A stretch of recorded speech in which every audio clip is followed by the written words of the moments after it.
меѓутоа ако ние авторитетот го гледаме како повисок или поголем од нас, тогаш ние стануваме идолопоклонци, а тоа е против Бога. И затоа целата Библија кажува дека јас сум со вас, немојте да се клањате, немојте да верувате слепо, значи одете со вистината, бидете кротки, добри, така натаму.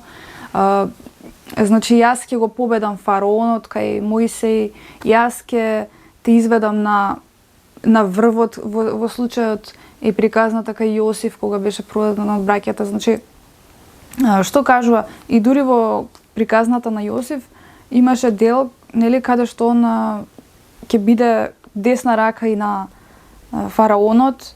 Значи тој не се кланяше, тој во тие моменти кога беше поставен пред фараонот, значи кога му се претеше буквално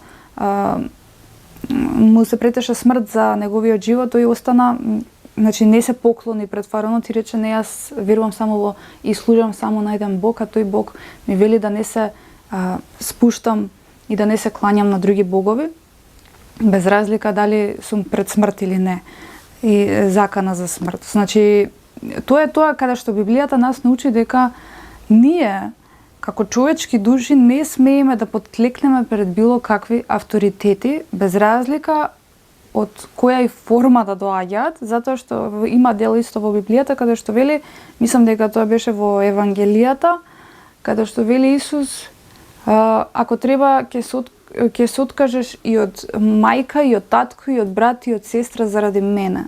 Значи во името на вистината. Ако некој можеме да го гледаме од аспект на во името на Бога или во името на Исус. Океј, и двете се океј според мене.